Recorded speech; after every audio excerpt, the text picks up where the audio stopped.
Good afternoon.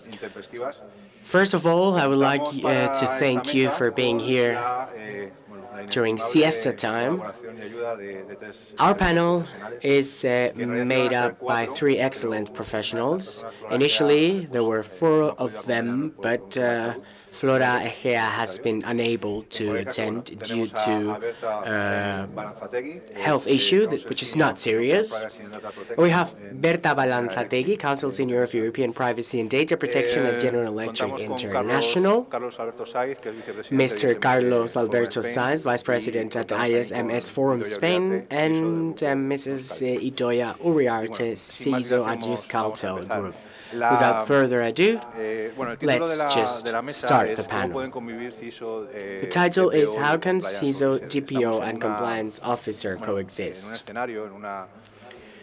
We are presented with a scenario given the past events and the presentations that we've seen during this conference, that security has come to stay both in private and public matters of life. All companies are obligated to comply with more and more strict regulations, and they must ensure proper management of data. A la vez de este escenario, hay un cambio de paradigma y una... Along with this scenario, there's a change in the paradigm and a trend toward digital transformation in all companies at drastic speed. And this, in my opinion, has a direct impact on privacy, security, etc. And sometimes cybersecurity is not as present in the new regulation as it could be. And so with this new scenario, new roles emerge, and we're going to talk about more specifically about a role that already existed, but as was said before lunch, as Silvia said, IT security was still in the basement of IT departments, and now they've become more visible, they've been empowered.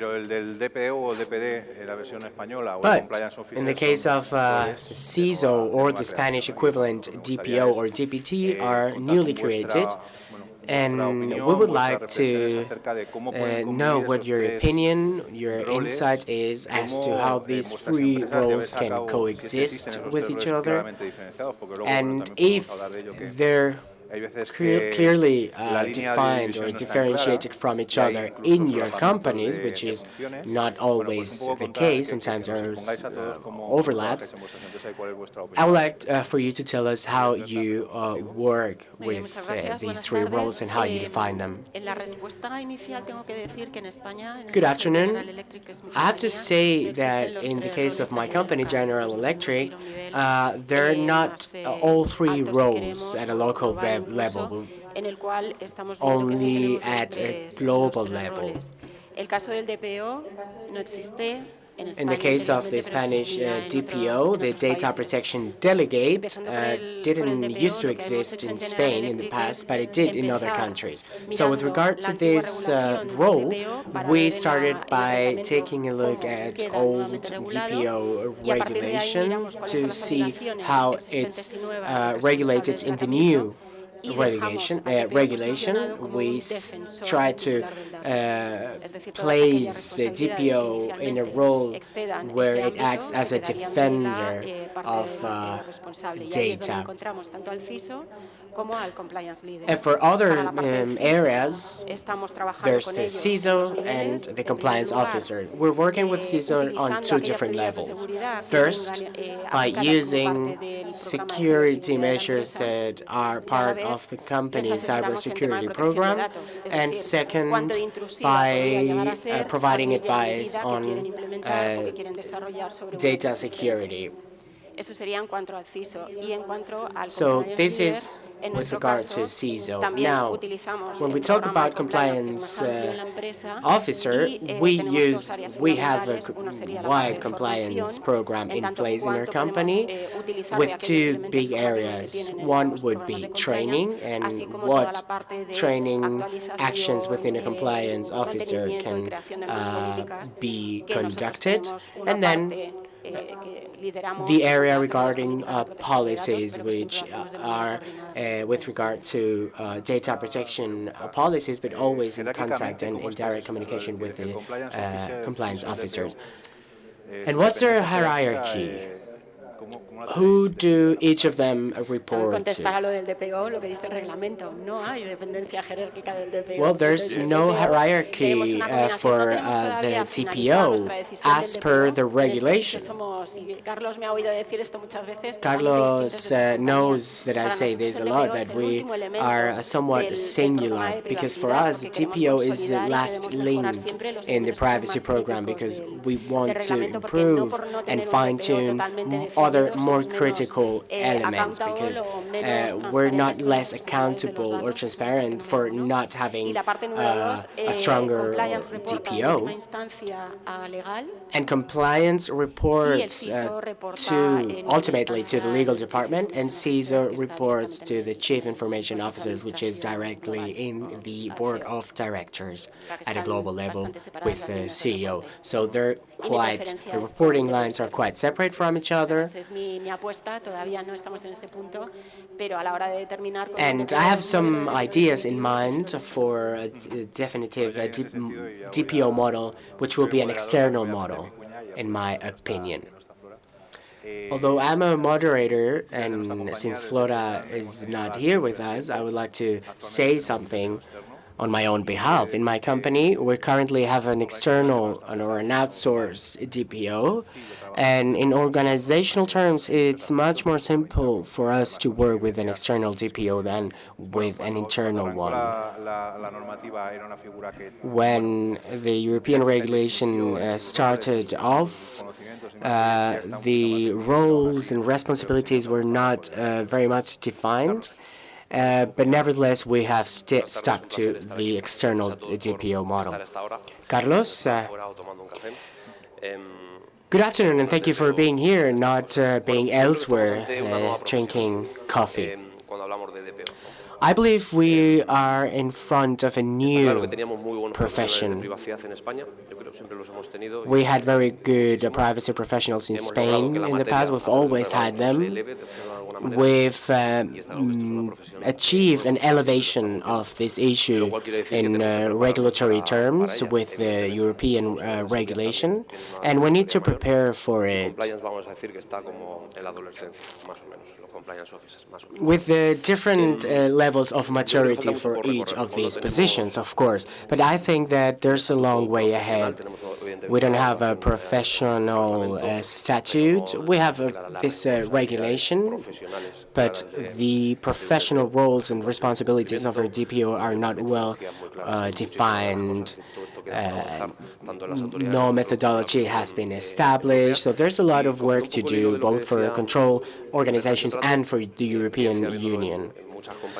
With regards to the CISO, in my experience, the structures in place are only temporary. I don't know any company that is absolutely convinced on the current model. They're just trying out things and rolling it out and see how it works. And this doesn't mean that they don't comply with the regulation, but they have a certain flexibility when it comes to defining the responsibilities. There are very stark differences between the DPOs and CISOs and compliance officers. As we all know, the compliance officer is brought from the Anglo-Saxon world, but our Spanish regulation establishes a control organ. So the compliance officer figure is not stated as per regulation, as per legislation. Now, with regards to the European DPO regulation, I think companies are just doing as much as they can.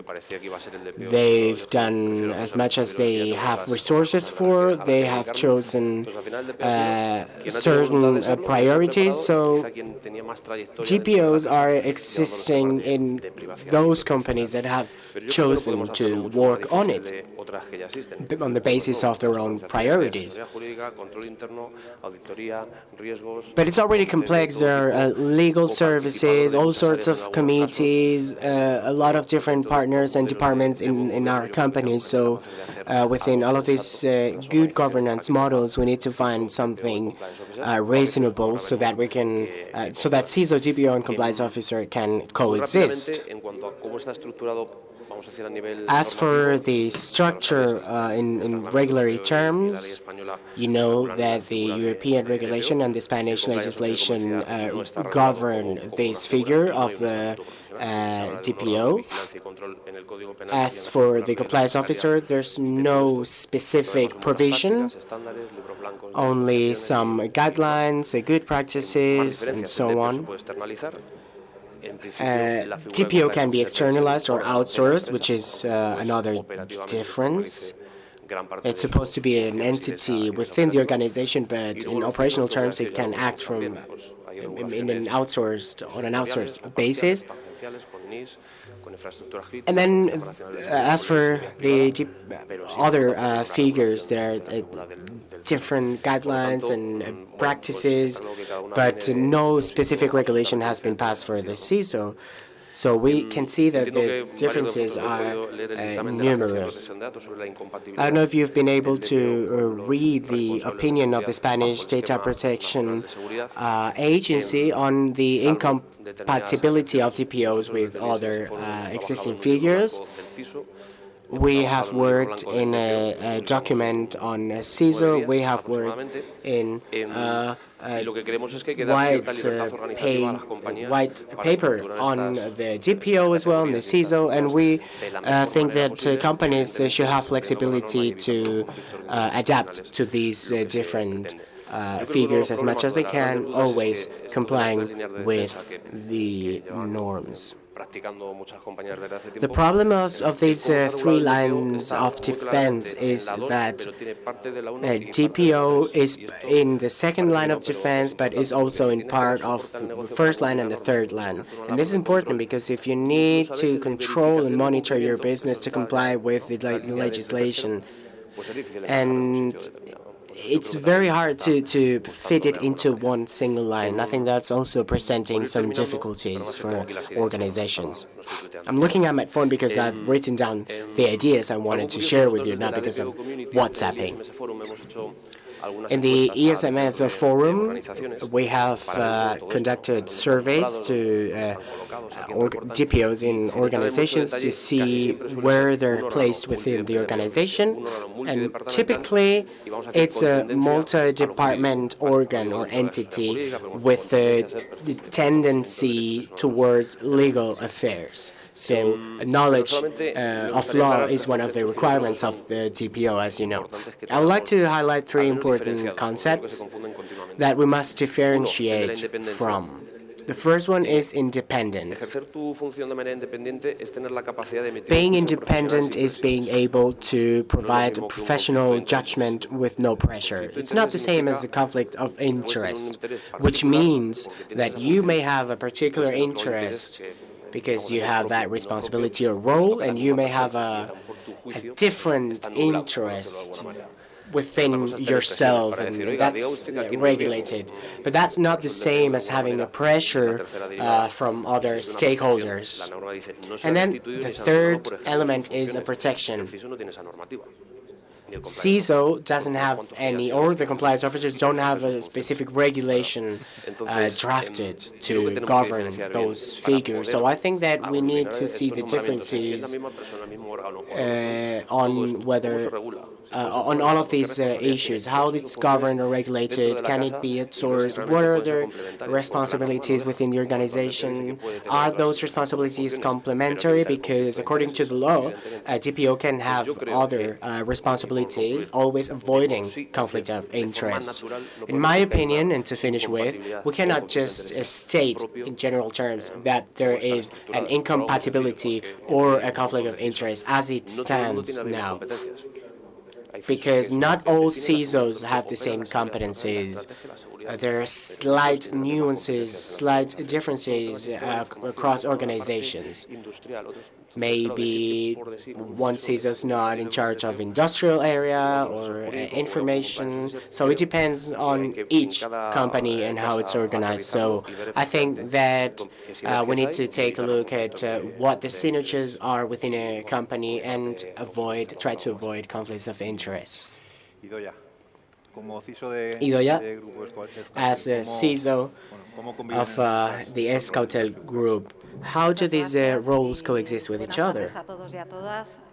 Thank you very much, and thank you all.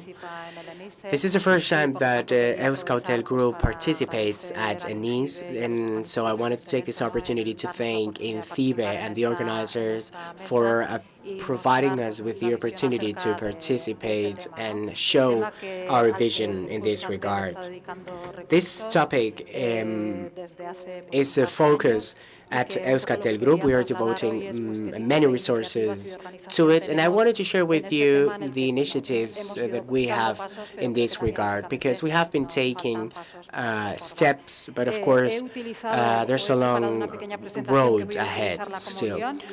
I'm going to use a short presentation. I'm going to stand here, if I may, to pass the slides. So, from my point of view as the CISO of the Euskaltel Group, how do I coexist with DPO? In this case, the DPO in my company is sitting here. It's Susana, and with the compliance officer, which is also present within our group. I think we work very closely together from different areas.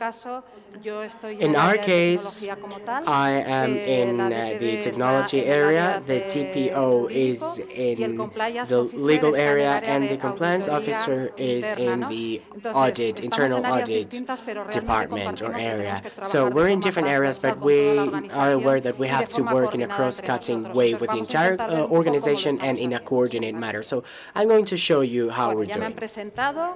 I have been already introduced. I wanted to add something. Even though I'm the CISO and we call our department Cybersecurity, we have a similarity, which is that physical security is also part of cybersecurity. It's part of our department. But we wanted to stick to that name, cybersecurity, because we need that. We thought that the future risks and dangers are going to be cybernetic. And so we wanted to stay with the focus and the name in cybersecurity in our department. I am a telecommunications engineer, and I have been working at Euskaltel for my entire career. When telecommunications were liberalized, privatized in Spain in 1998, that's when I joined the company. And from then onwards, I have gone through many different positions, both in management and marketing. And 2 years ago, I was appointed as a CISO, which is around the same time that Oscar and Susana were appointed DPO and Compliance Officer, respectively. And that was the moment, the time where in the middle of a merge of different companies within the Euskaltel Group, we considered that it was time to move forward in risk management or corporate risk management. Perhaps you don't know where we're located and where we're present, so just some basic information. We are leaders in northern Spain. We are present in the stock market, and we are very much rooted in our historical or traditional areas, Galicia, Asturias, and Euskadi, where we operate under Telecable and Euskaltel. We are leaders in optic fiber and provide typical telecommunication services in different regions, and we have the widest, largest fiber optic in Spain at the moment. And we're involved in an expansion project, and we're already offering services in Navarra, La Rioja, León, Cantabria, and Catalonia, and we are positive that our expansion will move to other regions in the near future. So, as for the different figures or roles in the group sharing the responsibility of risk management. In this case, I believe that my role is to properly manage cyber risks as the CISO, and I think that's also one of the main missions or tasks of the other two figures, but with different focuses: criminal risks and compliance risks in the case of the compliance officer, and data protection and privacy risks in the case of the DPO. I believe that we have clear responsibilities, but it's becoming more and more difficult to set clear borders from each other. But this also happens in other areas of the company.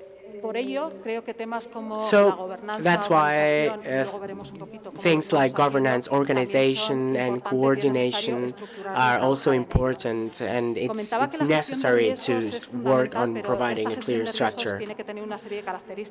Risk management must be characterized by a series of things. It must be systematic, both preventive and corrective. It has to be holistic for the entire group. And in terms of cybersecurity, it has to manage or include all assets of the organization, be the telecommunication networks in our case, be it OT, what other organizations call it. We have OT too, but we call it a different name, and information system assets, which support the entire processes that we provide for our customers, for example, customer service, invoicing, etc. So with these characteristics in mind, we have implemented a CRG tool to unify the management of all the risks. We've already implemented the first phase with a crime prevention model under the leadership of the compliance officers, the corporate risk management,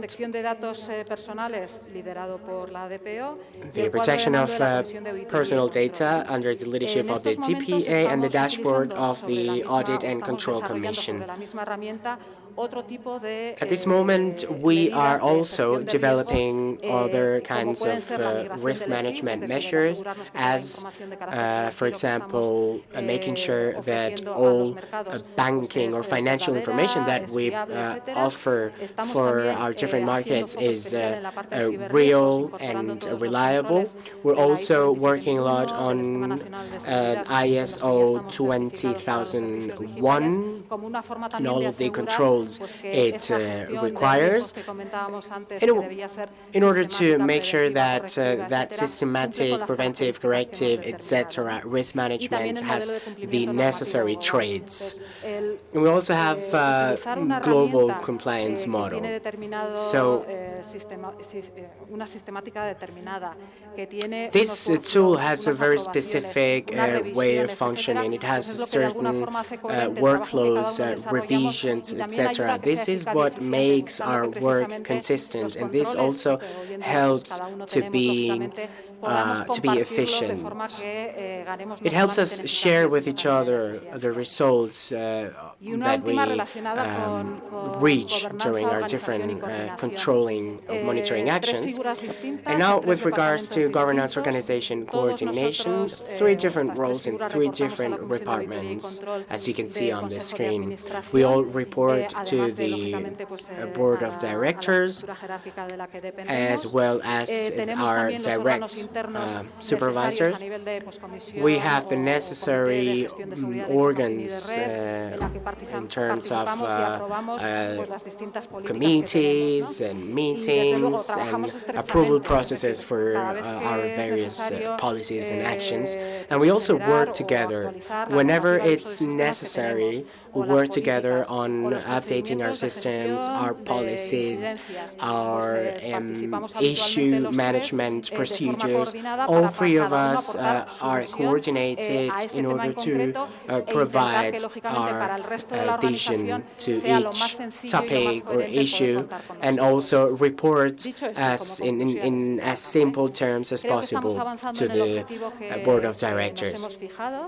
I think we are making progress. I think we are consolidating all 3 roles, which are relatively new.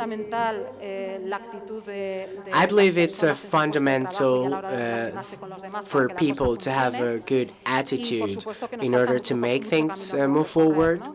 And of course, there's still a long road ahead. The business moves very fast. If you want to be competitive in the market, you need to be fast today. And so as a second line of defense, although it's hard because we're also a little bit in other levels of defense, we need to keep up with the speed of the business. It's not always easy, but the organization needs to be aware of our work, our contributions, and our value. And with all of these initiatives, that's how we're trying to perform our work and continue to improve. Thank you very much. Tengo aquí unas preguntas que he ido anotando, que me gustaría... I've written down some questions that I would like to ask since we're reaching the end of the panel. Berta, the European Regulation on Data Protection introduced some new elements, for example, the by design and by default privacy concept. And I know that this is one of the main challenges that companies are facing because it goes right into the core of the company, and it's hard to change it.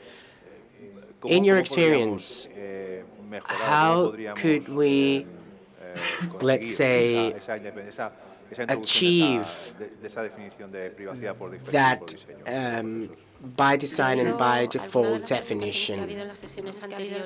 I've heard some of the presentations of the previous sessions, and I heard something that's necessary, which is education and awareness campaigns.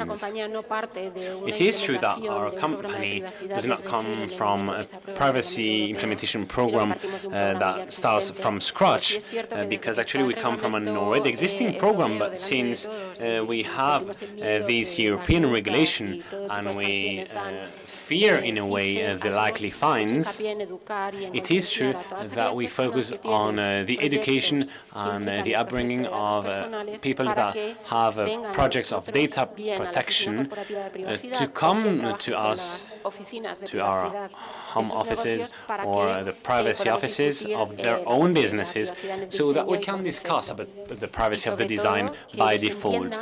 And above all, they have to understand what are the associated risks, because not all of the projects are the same. It's not the same to assess a cybersecurity project with our industry, for example, because we will provide services to clients with critical infrastructure and maybe a client that wants to implement a tool for human resources, or maybe somebody that's in a company and they want to validate the marketing product.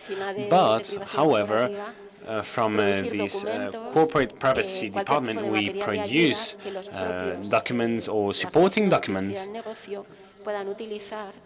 so that businesses can use it to have them at their disposal, and maybe because they want to work with their own projects in their business. So it's a different way to face this training and raising awareness campaigns, but we are constantly generating documents so that people and businesses can use them as they wish. Talking about projects, Idoia, I have now a question.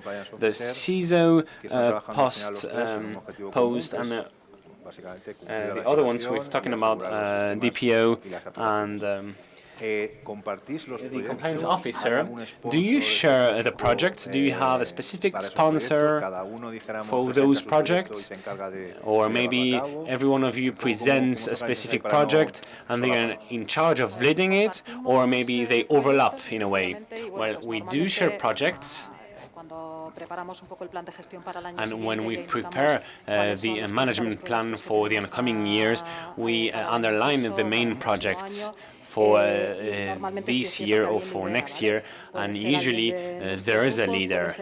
Maybe someone from our groups, or maybe someone else who's not related to our departments. It depends. We've got specific projects.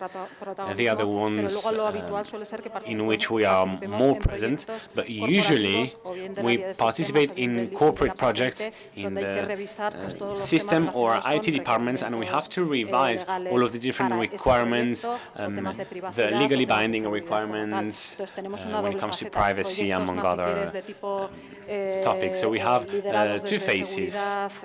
We have projects that are led by cybersecurity, because maybe it's more complex, and then we have the day-to-day life of the organization, where we have many different and small projects, and we have to look at them with a magnifying glass to complement the solutions and to implement it properly. So I think there is a mixture of those two different types of projects. And Carlos, what's coming in the future? What can you advance when it comes to regulation, decrees, and so on and so forth? What will we face? Well, we have something here already, for example, like the ENISE regulation or the PS2 for banks. This will be a reality in the short term, and I think we will have more guidelines, more control. Because I think 2 or 3 days ago, a binding document was published. We will have process classification criteria, and this will be a good lever. And this will speed up the processes, and I think for jurisprudence and the trust between businesses will be something really positive and useful. And then something that will arrive are more fines from the different European authorities to even the different regulations, because maybe Hungarian people 500,000 for this and that, or Italians 400,000 for this and that. Well, so everything is a bit in the air. And you know that when we talk about thousands of euros, we have to even this. And when it comes to regulations, I think that there is a lot of expectancy when it comes to cookies. This will be another challenge with the acceptance of the latter ones. And I think it will be a hard battle to win. Well, we have to conclude. Do you have any questions? If you have any queries, feel free to ask them.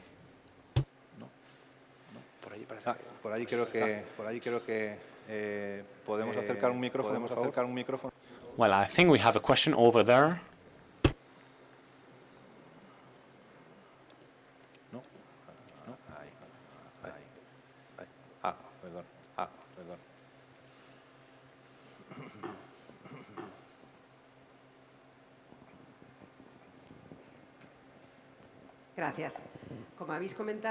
Thank you. As you have said,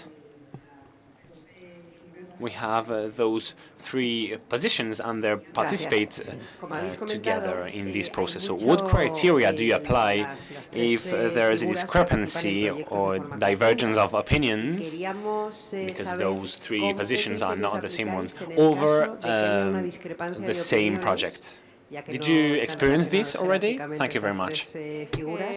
I think we haven't come up with this discrepancy case of these three positions, but we can have more discrepancies with other departments, but not with us. And what would happen in such a case? Well, we have the security management system, and the three of us are present there, and we have other departments that allow us to make a decision if it is necessary, and maybe they will decide who's right and who's wrong. Usually, this does not happen because we tend not to have divergences. Maybe Susana recalls an example, but so far I think we haven't come up with this case.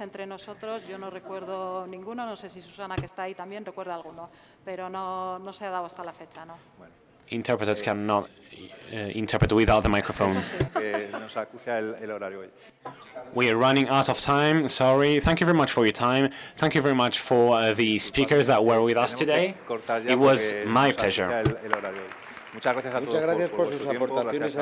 Thank you very much for your insight, for your presentation. Thank you.